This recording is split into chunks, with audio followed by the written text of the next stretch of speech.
Welcome to this latest edition of the FSB Podcast, the go-to podcast for news tips and important information for small businesses and the self-employed.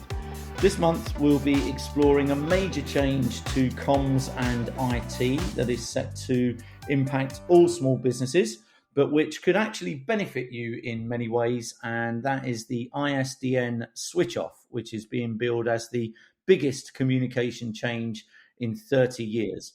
You may or may not have heard it's coming, but regardless of whether it's on your radar, there are many benefits for small businesses that you may not currently be aware of, and also some valuable things you can do to prepare for the transition. So with that in mind, in this episode, we will explore what the ISDN switch off is, when it's happening, what you need to do to prepare, how you can avoid disruption to your small business, and the numerous benefits that you can gain from it. To help me do that, I'm pleased to say I'm joined by small business IT consultant and director of Evolution Managed IT Services, Nick Clarke, who's going to give us the lowdown. Hi, Nick. How you doing? I'm good, thank you, John. Good to be here. Yeah, good to see you again. Thanks for joining us once more. Okay, look, for those that aren't aware of this forthcoming change at the moment, what is the ISDN switch off and why is it happening? Okay, so so for the last 30 years, we've relied on traditional copper wire telephones, so just a normal phone on your desk that you use for making and receiving calls. Also used for such things as your alarm system, fax machines, for anyone that still has fax machines, and anything else that PDQ machines for taking car payments. So if you're in a shop, in a restaurant, anything like that, you might have one plugged in for your phone line to do car payment authorizations. So with ISDN being switched off in December 2025, the old what I suppose could be considered in modern day terms that's an antiquated phone system being switched off means that all that will disappear. Businesses, if they haven't already done so, need to be thinking about switching to fully so to the new what for some businesses might be new technology, but it has been around for a while now. That has improved year on year. We're getting better and faster broadband services, especially useful for businesses. Brilliant. Thanks, Nick. And what exactly will it mean for small businesses? You touched on it there, but how else might it impact them? I'm thinking of things like, you mentioned landlines will be gone. So, businesses with sort of sales functions or inbound and outbound calls, card payments you mentioned there. What might be the potential impact of not getting ready on time? If they don't if they leave it to the last minute, they might find themselves in on a waiting list to get switched over. Like installation of new internet connections don't happen overnight, so the sooner businesses prepare, the better. They will find that as we get nearer to the switch off point, that the quality on these traditional lines might start to deteriorate because it's not going to be it won't be available at the end of 2025. That's kind of the basics of it. Yeah, and are there certain sectors that will be affected more than others? I mean, you mentioned obviously card payments, so that suggests, I guess, sort of retailers and so on. Yeah, retailers, anyone in kind of hospitality, anyone that a good example might be anyone that takes takeaway orders.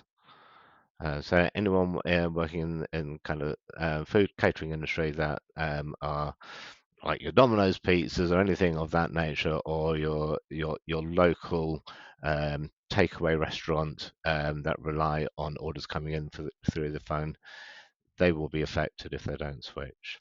And it's not as expensive as it once was. Yeah, and also presumably, any businesses that are operating a sort of sales team or inbound and outbound calls. I'm thinking of, estate agents and consultancies and those sorts of things. Yeah, anything, anyone that is so estate agents it is definitely a good example of that.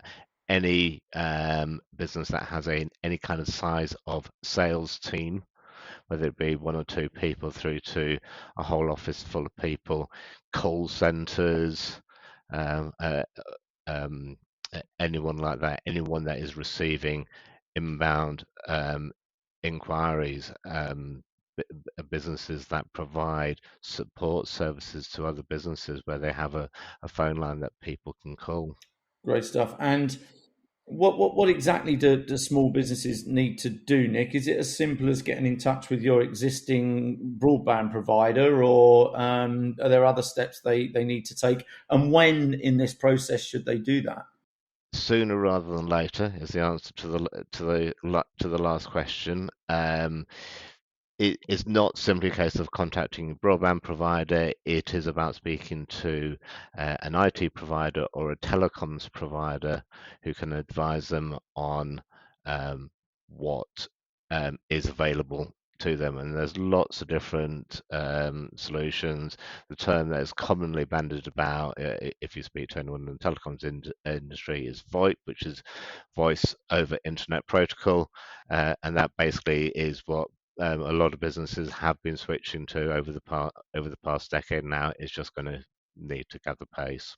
Yeah, and you sort of touched on voice over internet protocol there.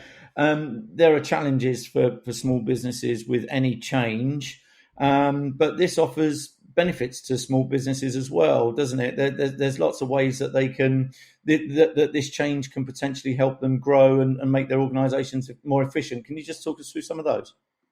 Yeah, absolutely. I mean, if we think back over the last 3-4 years, where we obviously we had the COVID-19 pandemic, which kind of meant that we had to stay at home.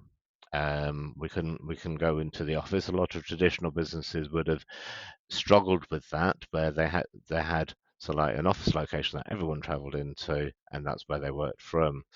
What this now provides an opportunity for any business that hadn't already looked at it during the pandemic to actually look at a phone system that can be hosted in the cloud, which means that their people can actually work anywhere, um, as long as they have a decent enough internet connection, Wi-Fi access.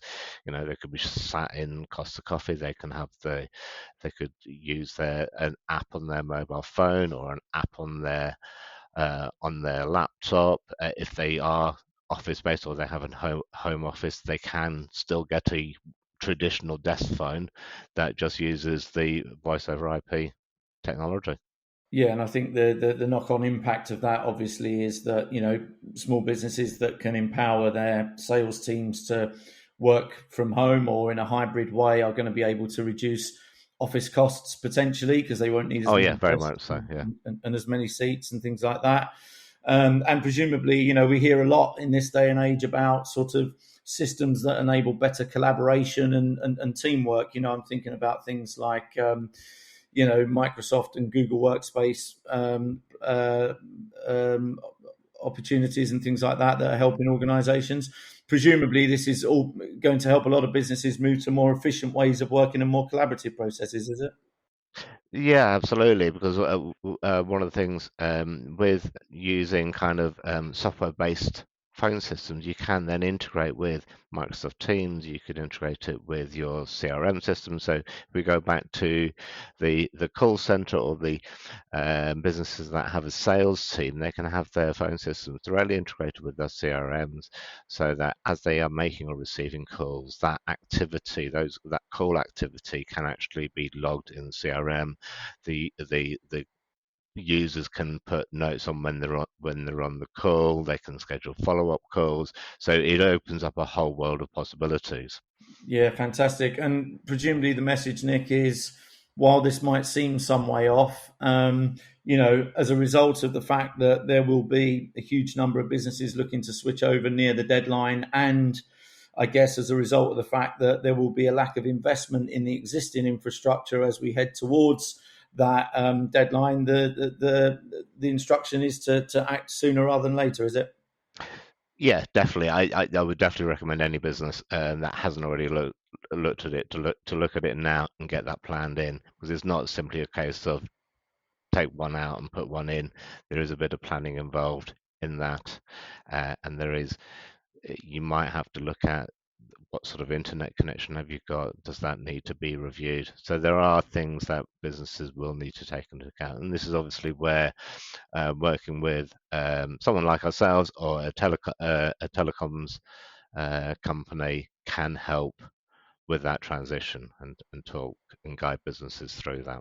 That's fantastic. Thanks, Nick. I really appreciate you for taking us through that and helping our audience of small businesses understand how they can successfully transition and gain the benefits of this change, as well as avoiding some of the challenges and pitfalls of a switch over.